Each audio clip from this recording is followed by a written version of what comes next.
The morning sun poured through the glass towers of Astoria City, painting gold streaks across the skyscrapers and sidewalks below. In the heart of that corporate jungle, a man in a faded blue uniform mopped the marble floors of one of the tallest buildings in the city. Unaware that before the day ended, he would risk everything to save a woman who held his future in her hands. His name was Ethan Ward, a single father, a janitor, and a man the world often looked past. But fate, as it often does, had other plans. If you believe in kindness, redemption, and second chances, make sure to like, comment, share, and subscribe to Kindness Journal, because today's story will remind you that even the smallest acts of courage can change everything. Ethan's shift started at dawn. He always arrived an hour early, pushing his old bike through the alley behind the high-rise known as the Vanguard Tower, home to some of the city's most powerful executives. His daughter Sophie, 8 years old and bright as the morning light, had waved him goodbye from the window of their tiny apartment that morning, clutching her favorite teddy bear. Ethan had promised her pancakes for dinner. He always kept his promises. Inside the building, the air smelled of lemon polish and ambition. Executives in tailored suits brushed past him without a glance. To them, Ethan was invisible. Just the quiet man who cleaned up after their late meetings, their spilled coffee, and their careless footprints. But Ethan didn't mind. Every mop stroke, every sweep of his broom, was a silent prayer for a better tomorrow for Sophie. He didn't want pity, he wanted purpose. By noon, the building buzzed with tension. The CEO of the company, Clara Beaumont, was scheduled to hold a major press conference announcing a groundbreaking merger worth billions.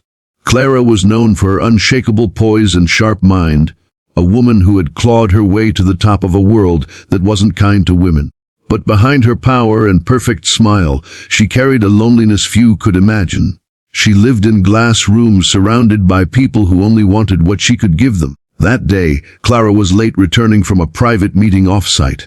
As she pulled into the underground parking garage, her driver called in sick, forcing her to drive herself, something she rarely did. Ethan happened to be cleaning near the elevator access in the garage, earbuds dangling around his neck. Humming softly to an old song Sophie loved, he noticed Clara's silver sedan glide into the dimly lit corner of the basement. She didn't notice the two men in dark hoodies watching her from the shadows. It happened fast. The sound of footsteps, a sharp metallic click, and a voice hissing, "Give us the briefcase." Ethan froze, mop in hand. Clara turned startled, clutching the slim black briefcase that held confidential documents from the merger deal. The attackers moved closer, one brandishing a knife, the other blocking the exit. Ethan didn't think. He reacted. Dropping the mop, he lunged forward, grabbing the nearest bucket and hurling the soapy water at the first man. The shock made them stumble, giving Clara a second to run. But one of the men grabbed her arm. Ethan charged again, this time tackling the man to the ground. They struggled, fists flying, boots scraping on concrete. Ethan wasn't trained for this. He was just a janitor trying to survive. But years of hardship had built a quiet strength in him. The second attacker swung a metal rod, catching Ethan across the back. Pain exploded through his spine, but he didn't stop. He blocked another blow and grabbed the rod, striking back. Clara, shaken but determined, managed to hit the security alarm on the wall. Sirens blared, echoing through the parking garage. The attackers fled into the darkness just as security guards rushed in. Ethan collapsed to his knees, chest heaving, sweat and blood mingling on his face. Clara stared at him, this man she had never noticed before, realizing he had just saved her life. Within minutes, the police arrived. Statements were taken, and security footage confirmed everything.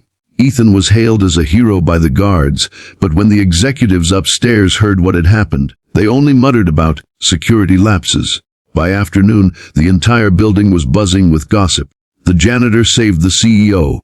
Clara ordered Ethan be taken to the company's medical wing.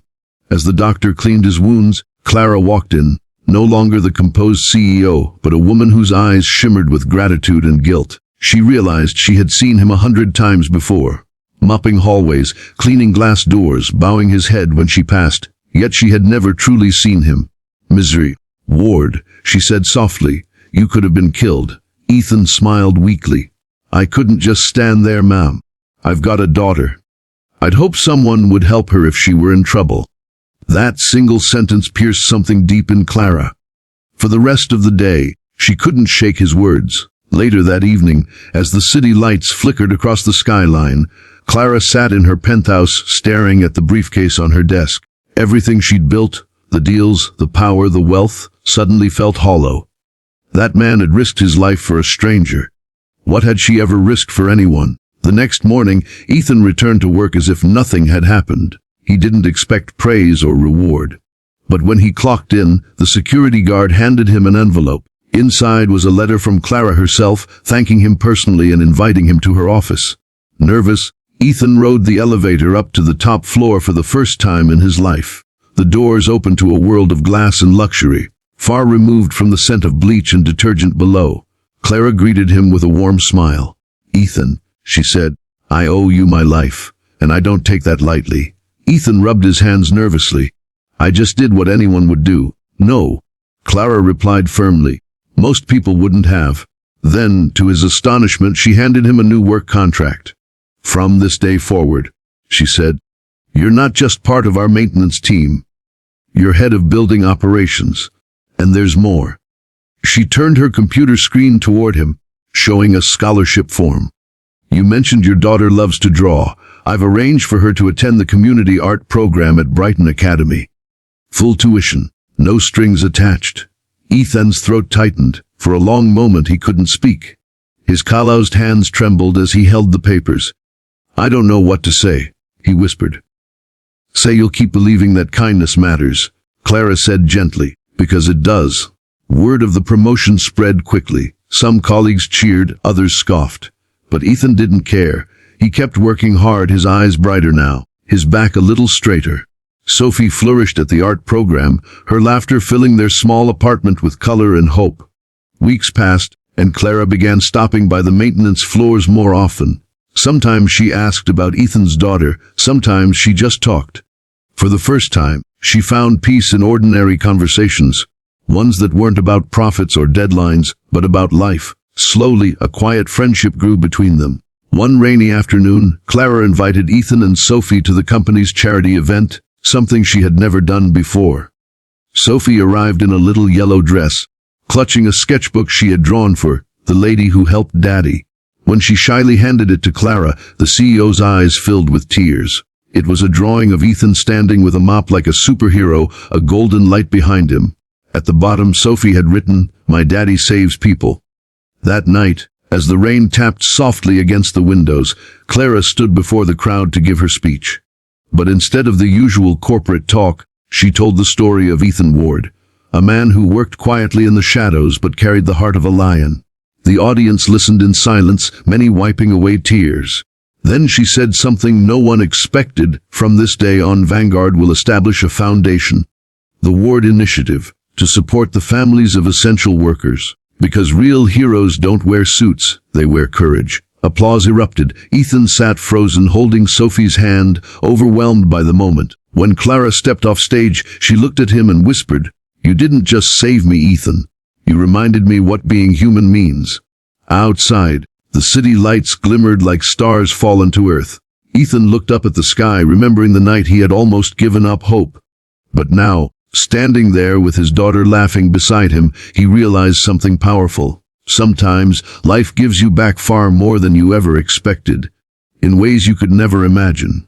If this story touched your heart, please don't forget to like, share, and subscribe to Kindness Journal. Your support helps us share more real stories that prove kindness still exists in this world.